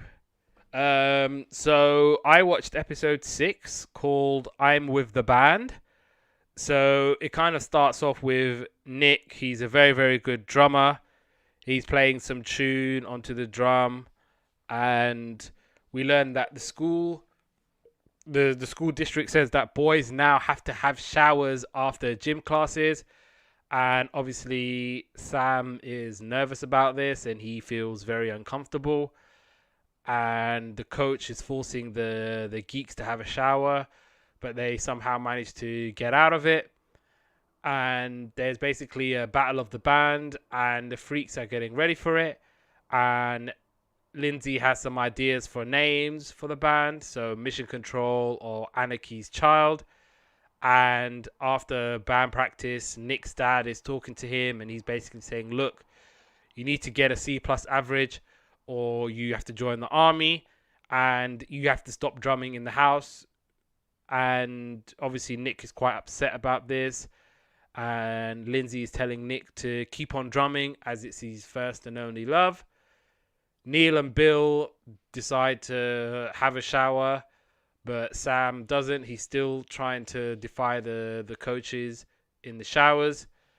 And Lindsay is basically telling them, "Look, the band needs to practice if you want to be great." And Nick is realizing that the band aren't very good. He's like telling them, "Look, we need to be better. We need to be playing better." And Daniel's like, "Look, this is getting really, really boring." Ken's the same. And they all walk out. And the geeks are having a discussion about girls and how girls can like them. And Lindsay's telling Daniel that, "Look, Nick might join the army unless you sort it out with the band." And Daniel's like, "You know what? Let it happen," because they have a big falling out. And Sam is hiding in the toilet, but he gets caught and he has to go to gym. And Lindsay's telling Nick that there's a band called Dimension and that they need a drummer. And Sam's parents are advising him about the whole shower situation. And they're saying to him, "You've got a beautiful body. Don't worry about it. Don't be ashamed." And Lindsay has to say it as well. And then Nick goes to the audition, isn't going too well, and he ends up not making the band. And he's worrying about joining the army. And Lindsay kisses him, and then I think that's the start of their relationship. And Sam decides to take a shower, but Alan and bullies lock him out, and they end up taking his towels, so he ends up running the hall naked.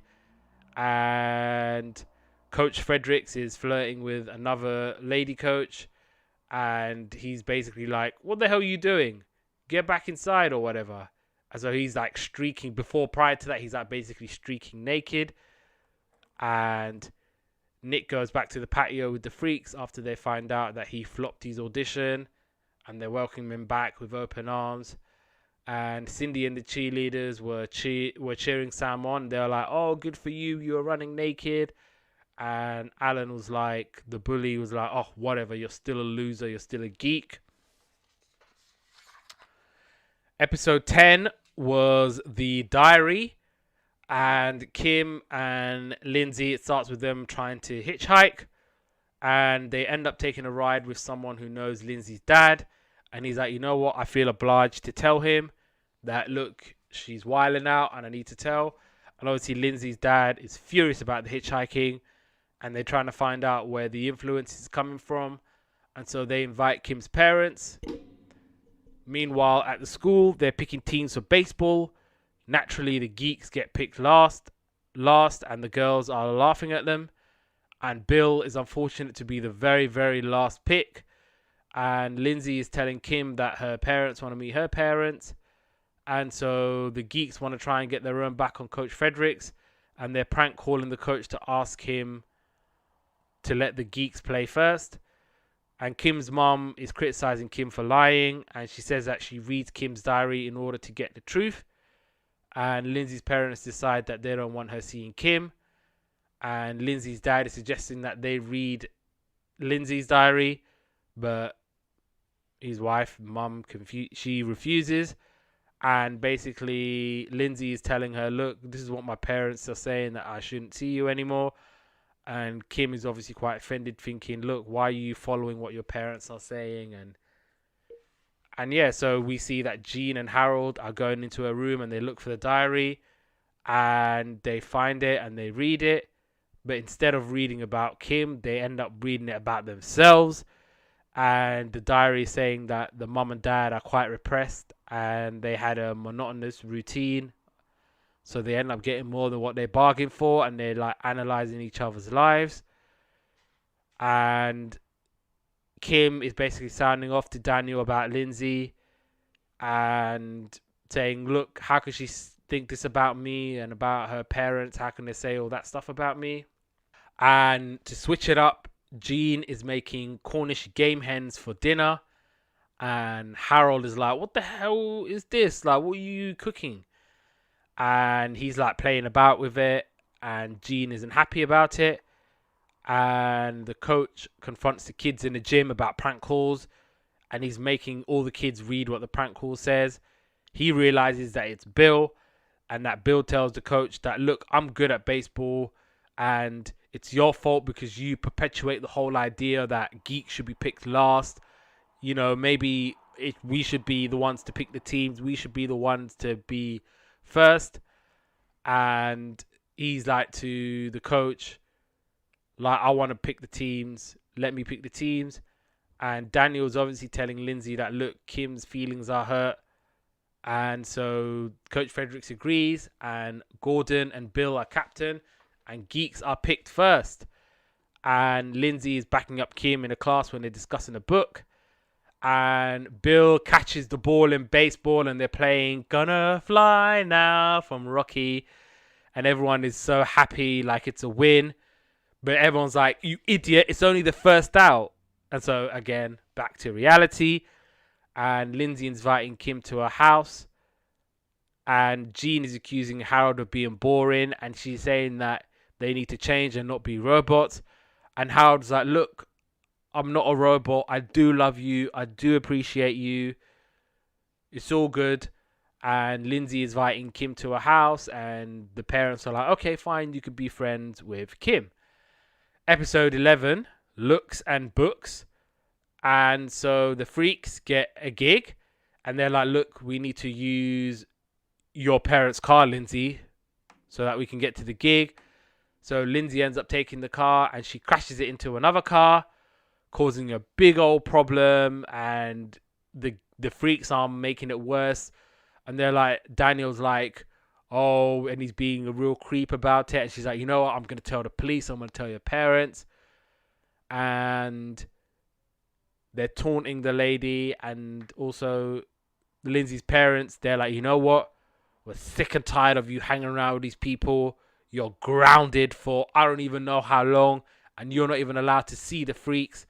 And Lindsay's like really, really upset and really sorry about what happened. And she's like, you know what? This is all your fault. You made me do this.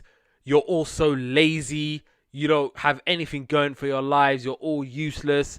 And then she says, you know what? I'm going to go back to, being a mathlete, and I want to take care of my life.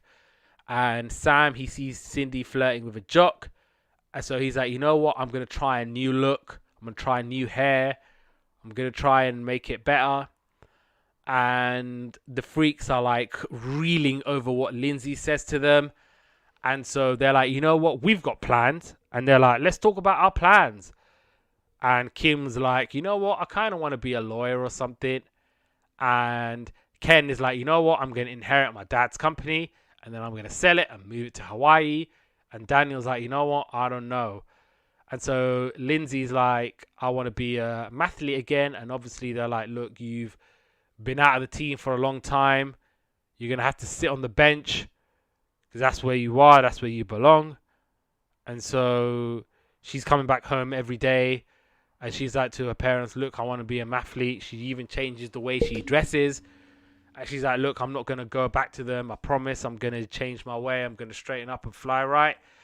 And then Millie invites Lindsay to a slumber party. And she decides to come. And Sam, he wants to buy new clothes because he's like, you know what? I don't want mom dressing up. And so, like my mom, I don't want my mom going shopping with me. Obviously, every boy feels this. You don't want their mom to go shopping for them. And then, he wants to buy new clothes. His dad agrees. He's like, you know what? It's time for you to be a man.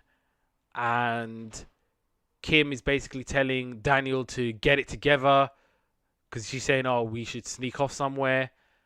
And then there's a girl in the mathletes, Shelly, and she's like, oh, wow, you lost your first block spot. You hang around with someone called Kim. I heard she's pregnant. And Lindsay ends up rejoining the team. But this is at the expense of Millie, her friend of all people. And she's taking the mathletes seriously. And Sam and Billy are going shopping. And they're looking at this jumpsuit, which is known as a Parisian night suit. And basically the disco guy's like, hey, this is cool in Paris. You're going to be the envy of everyone at school. And he ends up wearing it, but it doesn't really work out. And he's actually trying to leave, but it doesn't really happen for him. And Daniel is confiding in Harris, who's one of the geeks. And he confides in him and he's saying, do you think I'm a loser? And he's like, well, you smoke and you don't come to class, so I guess you are cool. And the big maths tournament comes along and the freaks are all there to support Lindsay. And Sam confides in the guidance counselor, Jeff, and he tells him that, you know what, in life, it is all about confidence. If you're the most confident person in the world, then that's going to come out and it's going to show. And the geeks are kind of saying to themselves, look, we're cool. And meanwhile, back at the slumber party, Lindsay is saying that, look, I can't be with you girls anymore. I don't want to be a mathlete anymore. But she says that she will always be friends with Millie. And Lindsay goes back to the freaks and they go see a movie. There was a really, really interesting scene I can't remember in what episode it was, but I do believe it might have been. So basically, one of the teachers in the school, because obviously they say, look, why do we get bullied? Why is it always us? What do we do to deserve to be bullied? And one of the teachers was saying, look, this is the hierarchy of school. So this is where all the cool kids are, and this is where you are. And then you'll see as you grow up and as time goes by, the gap starts to bridge, and the geeks, you guys, are going to get all the MIT, you're going to get all the scholarships, you're going to get Ivy League colleges, and the jocks are going to be serving you your McDonald's 10, 15 years down the line. So I can't remember what episode that was from, but that was a really, really, really good, poignant scene. And okay, so the last episode, or the finale, was Discos and Dragons. And they crash a disco party, and they're basically shouting, "Disco sucks!" And they see Nick at this. And so yeah, the geeks are fed up of being geeks. And basically the AV club teacher tells them what happens. And yeah, Sam's like, you know what, I'm not really with this. I want this to happen now. I want this to be a thing now. I want to be on top of the cool kids now. And then Dave, he's supposed to. Okay, so yeah, Daniel ends up joining the AV club because a guidance counselor catches him and starts to talk to him. And he's basically saying, look, don't waste your life. Don't be a dosser. And Lindsay is selected for an academic summit at the University of Michigan. And she has to spend time debating and studying because she's in the top 1% at the school, and she agrees to it.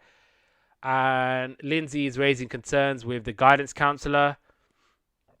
And he tells her about the album American Beauty by the Grateful Dead. And he tells her, look, it's an amazing album.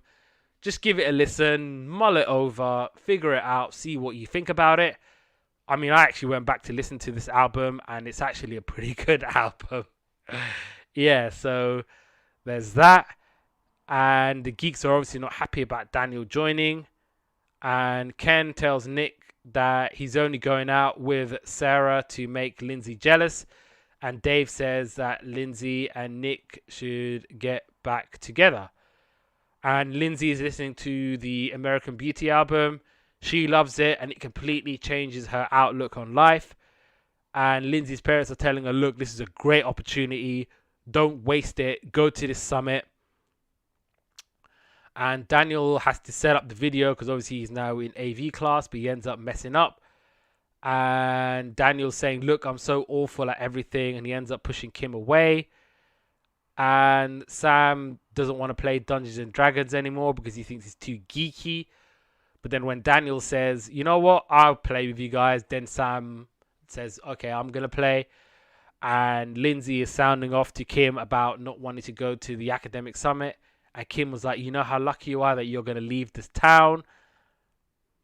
And yeah, so the DJ and the disco, they confront Ken for heckling, and he gets thrown out. And Daniel is playing Dungeons and Dragons, but he's a dwarf. Nick, he's got a new girlfriend, as I said, Sarah, and he's even quit smoking pot. He's dancing well, and he's basically enjoying this new life. And Daniel is enjoying his company with the geeks. And Blake and Eugene are dancing. Oh, bloke called Eugene is dancing, and he's doing magic. I'm not really sure what that's about. Really random. And so Daniel's like, you know what? I've really enjoyed this. Maybe I'm going to come around again. And it kind of ends with Lindsay heading off to the University of Michigan. She boards the bus. She's like, you know, look, I'm going to really miss you guys. I'm going to see you guys in a couple of weeks. But then we realize that she's going off on tour with the Grateful Dead, because I think some of the kids were saying, look, we're going to go on the road with the Grateful Dead. We're going to follow them on tour. And Kim and Lindsay decide to go with them on tour. Probably shouldn't have you onto this one, But in 2012, an interview with Vanity Fair, Paul Feig detailed what would have happened to the characters in a second season. So Lindsay would have become a human rights lawyer years after following the Grateful Dead, and Sam would have joined the drama club. Neil would cope with his parents' divorce by joining a swing choir in school. Bill would join the basketball team, becoming a jock and leading to tension with the Geeks. Daniel would end up in jail, and Kim would become pregnant on tour while following the Grateful Dead, and Nick would be pressured by his strict father to join the army. And yeah, I told listeners, by the way, about what happens if there was a potential second season. Okay, so they set one up. Well, they didn't set it up. It was just one of those what if Yeah. things. And yeah, so that was Freaks and Geeks. Any last thoughts? No, just incredible. I'd actually recommend anyone to watch this. And it just makes me looking forward to the next series of Stranger Things as well. Yeah, I loved this show. I thought it was magnificent. If we were doing top fives this week, Geeks and Freaks or Freaks and Geeks would make that top list comfortably. So yeah, it's a really, really, really, really good show, and it makes me feel really, really bad about talking about this next show because it wasn't a bad show. It really wasn't. But yeah, it was just one of those where I want to give Freaks and Geeks their flowers. I want to give them their flowers that they truly, truly, truly deserve. And maybe they would never have gotten flowers anywhere else other than yesterday's capers. So this is for you, Freaks and Geeks. And yeah, you earn your flowers. Wicked Science. So we're going back to July 2004 and some of the things happening in the world. The Russian Federation stops recognizing Soviet Union passports as legal identification. The unmanned Cassini-Huygens spacecraft arrives at Saturn. The former South African President Nelson Mandela calls for commitment by the world to take action against AIDS. I, Robot was in the cinemas. And Lola's Theme by Shapeshifters was number 1 in the charts. So, Wicked Science. So this was a Australian television series which debuted on February 2004 in Australia, but came to the UK in July. And the series focuses on Toby and Elizabeth, who are 2 teenagers who are mysteriously turned into wizards of science. They're 2 students in the same grade. Toby is a regular student and Elizabeth is kind of plugged in and she's really mean and nobody likes her, but she really likes Toby. And one day a ray hits Toby and Elizabeth and they both acquire some scientific superpowers, becoming genies. Not geniuses, genies. And yeah, Toby, he's regular, easygoing, and he struggles with homework and girls. And Elizabeth is a teacher's pet, nobody likes her. And Toby is not really happy with his new gift, but Elizabeth wants to reveal using his powers to control the high school, and Toby is the only one capable to stop her. And now the boring Sand Bay school is now turned into chaos with continuous and unexplained events. And Toby doesn't know how to control the gift, but Elizabeth revels in her newfound power. She wants to dominate the school and she wants to use her gift as the ultimate weapon for success and power. He may not like it, but Toby has to be the one to hold her back. Battle lines are drawn and they have to fight off invisible cars, flying lawnmowers, a cloned school principal, and a rampaging T-Rex. The characters of this show, so there's Toby, Elizabeth, Russ, who is Toby's best friend, Dina, and she's a smart, good-looking girl that the boys like, and she takes an immediate dislike to Elizabeth. There's Verity Maguire, and she's been Elizabeth's best friend since primary school. Garth King, who's the dim-witted school bully. Professor Carl Tesla, who is the physics professor.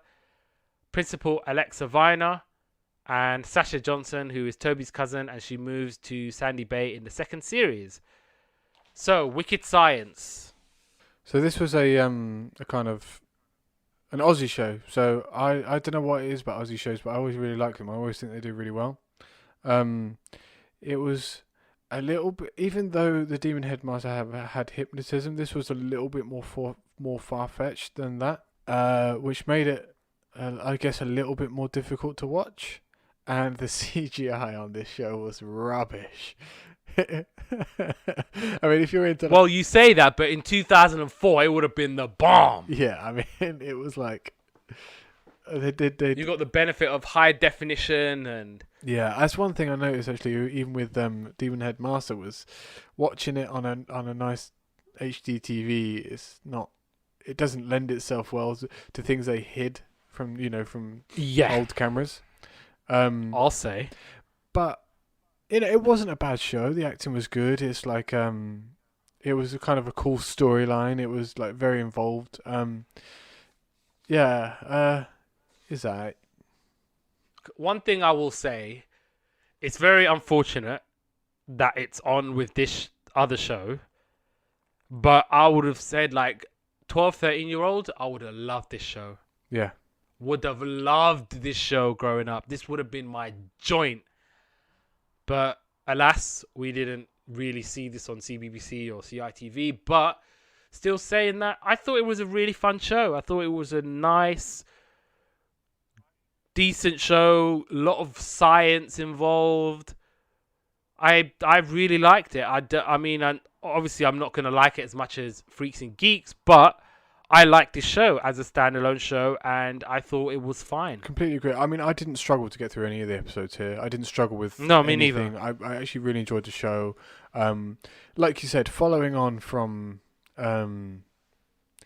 it's like, it's like following Adele at a school talent show. Do you know what I mean?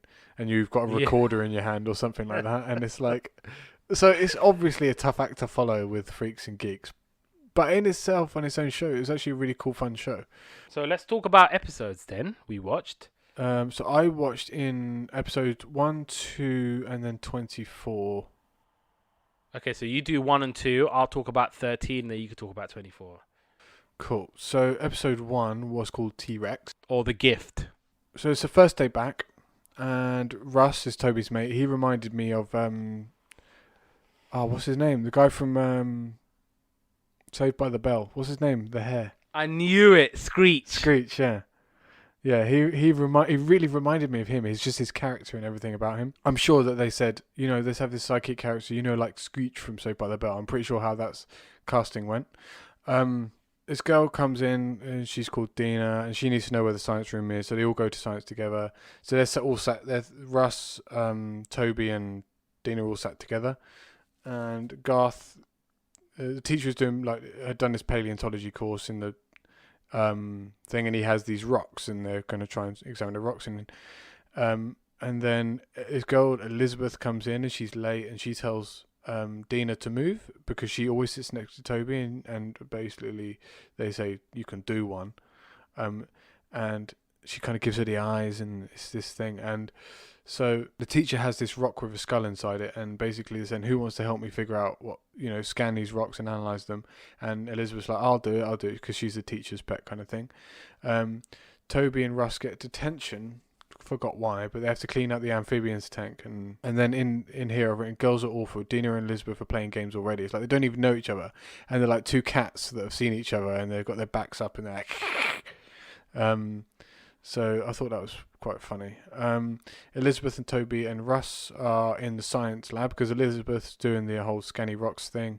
Toby and Russ are in detention, and then this frog escapes, and it jumps onto the keyboard where the laser is, and it zaps Elizabeth and Toby, and they kind of fall unconscious. Russ comes in and tries to give mouth to Elizabeth, and she wakes up and just whacks him one, which I thought was really funny. Really funny thing, and so basically now he's a genius, and so is Elizabeth, and they get these flashes of like really complex and impossible equations for anybody, even top professors, to understand. They can solve in seconds. Toby decides he's going to build a double helix, and now he knows all about DNA and how to build life. next episode, not next episode, sorry, next lesson, they're talking about extinct dinosaurs, and it's like, here's a bone of a dodo, here's a bone of a T-Rex, and this and the other, and then Dina says, "Oh, wouldn't it be great if there was Dodo still walking around, because they'd be so cuddly and this and that and the other." And then Toby says, "Do you know what? I'll do it. I'll clone a Dodo." Elizabeth hears what's happening, and she swaps over the bones from a T-Rex bone to a Dodo bone, and she also gets this amphibian stuff on it so that it's got like an extra growth hormone because they grow really fast. And so he does it, and then they find out about what's going to happen, and he says, "Oh yeah, in 21 days the egg will hatch." And then they run back, and the T-Rex is actually like a massive T-Rex. It's not fully grown, but it's like an adolescent T-Rex, and it's like the worst CGI. Like, this little T-Rex comes out, and it's like, to be fair, acting was very good, because obviously this T-Rex isn't even there, and they're acting as if it is. And I think a costume or a robot would have maybe it's too expensive to hire like the sort of robots to do that sort of thing. But yeah, it was bad. But anyway, it was good. They had to run and hide, and this is where it kind of lost me, this episode. So like, they filled this stuff from this tank, and they put it into a super soaker, and they squirted it onto the dinosaur, and then it turns into a little dinosaur, and then into cells. And then they kind of like, oh, it's both of us. Because she made it big, and they know it's both of them. That's the end of that episode. Episode 2 was called Flying Mower. And one thing I really liked was they referenced the previous episode with a broken shed. The dad says, like, "When are you going to fix my shed?" kind of thing. Or, "What happened to my shed?" And he's like, "Oh, we were playing a game and it broke." Elizabeth says, "Don't say anything to anyone," because he wants to tell us that both of them are like it. And she said, "I'll deny it if you tell anyone." And then he goes to tell the teacher, but she kind of butts in and says, "Oh, I've got this really important thing I need to talk to you about." And because she's the teacher's pet, he says, "I'll speak to you." The teacher's called Tesla, Mr. Tesla. They have a test, and Toby smashes the test, gets 100% on it. Toby's dad's the caretaker. Elizabeth causes a distraction and steals the master copy from the test, puts it in Toby's locker, so that the teacher obviously doesn't believe he's an overnight genius, because he was like a average student at best before that. And he opens a locker, sees this thing, and gives him an F and puts him on yard duty. I don't know what the hell yard duty is, but that's what he gets put on. Then he has a flash, and it's kind of like an apple in his hand. It's like a Newton apple thing, kind of whole thing going on there. This whole episode's like apples and Newton's laws and stuff like that. Elizabeth and other girl going into Dina's workplace, and they throw bugs at her, so Dina gets the sack. Dina gets let go. She goes home early, gets fired. And in the meantime, Toby's making an anti-gravity CD thing, and he shows them. He's like, "Oh, that'd be cool." And he goes, "Meet me at school at 5 a.m.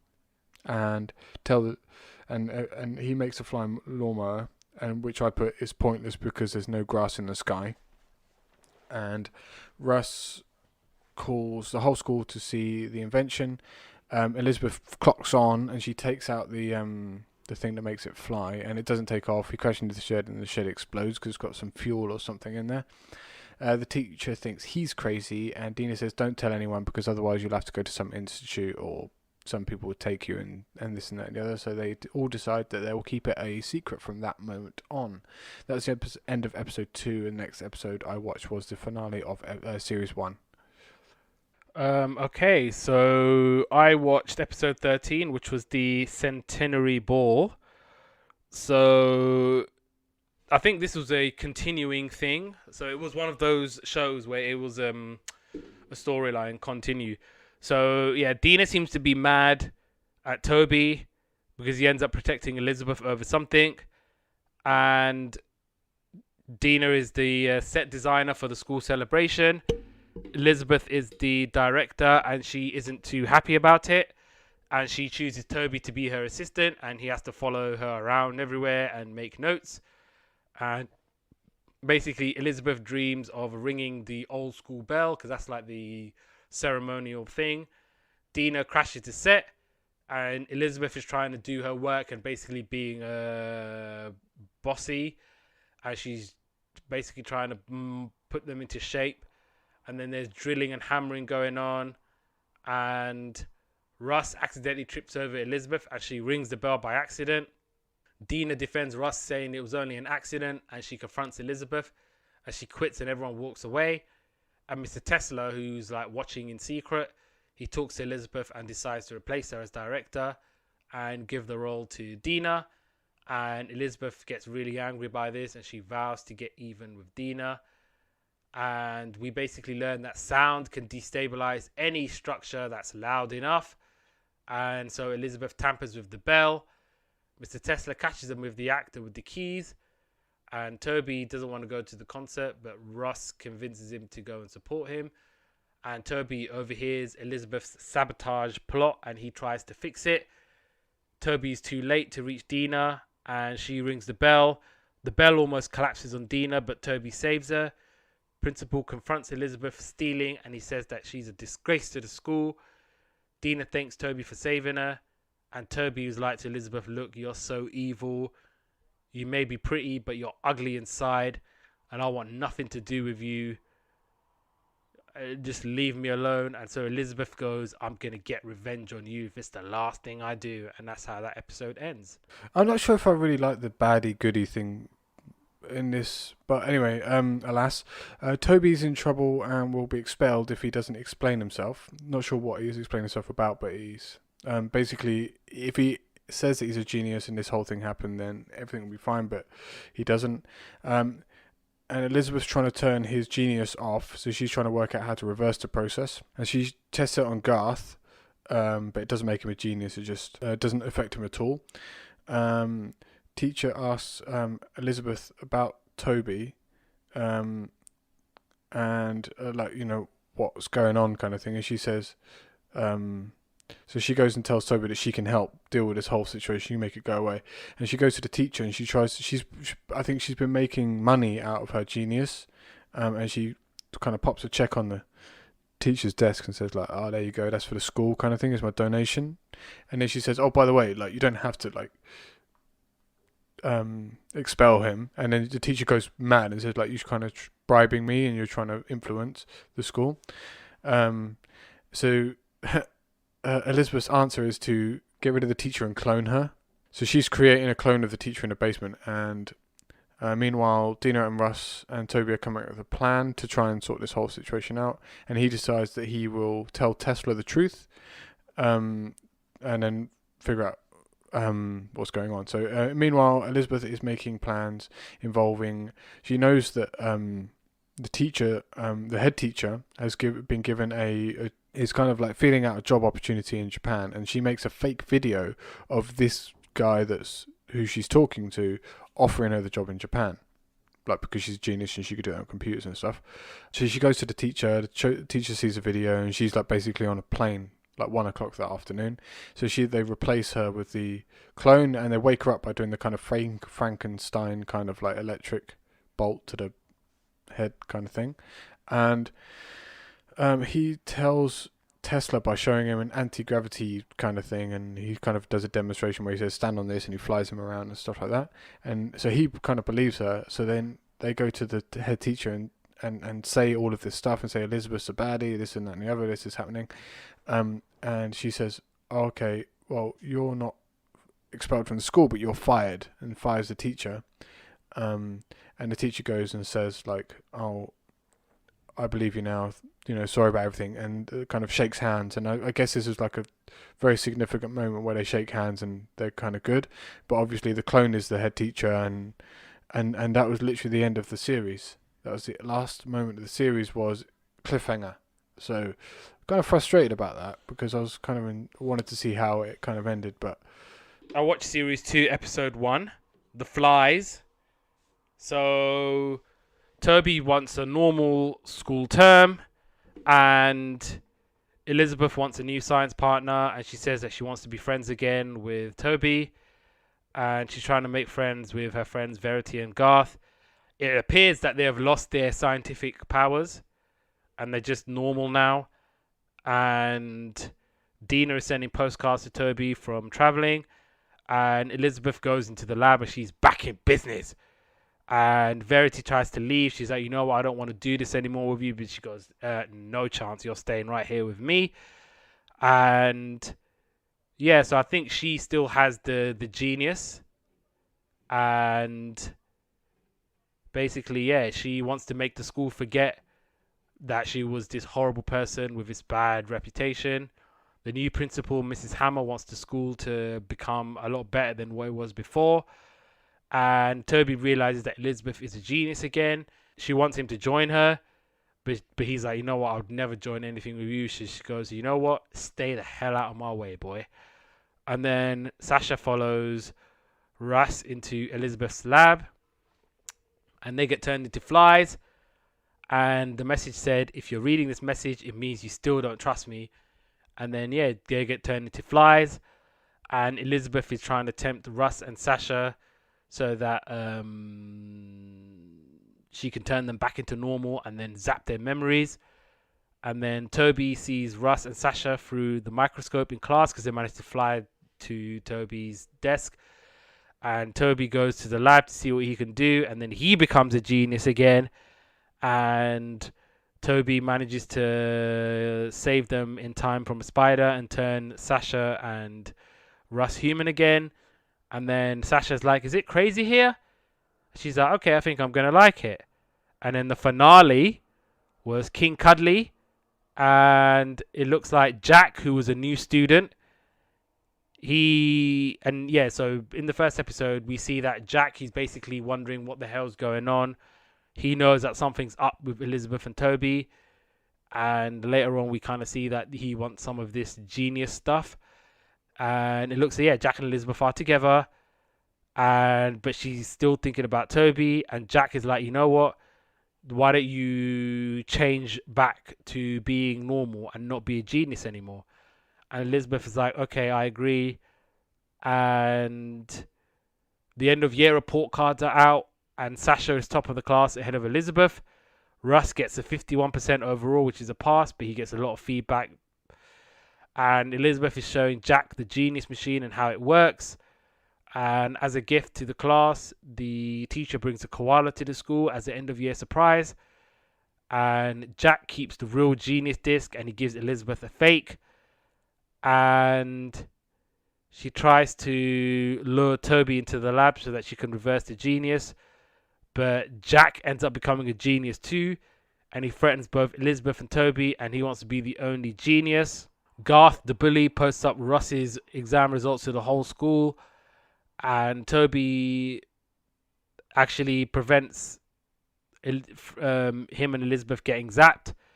And Elizabeth's like, you know what? I'm going to get this guy. And nobody does this to me. Jack tries to get away. And he zaps the koala bear by accident. And it grows exponentially. And Russ and Sasha are trying to help. And Russ presses the genius button. And genius button reverse onto Jack. And he's not a genius anymore. And Elizabeth distracts the koala with a noise. And then in King Kong style, he grabs Elizabeth and he climbs Sandy Bay Bridge with her in her hand. Kind of the famous King Kong Empire State Building scene. And then Toby ends up saving Elizabeth.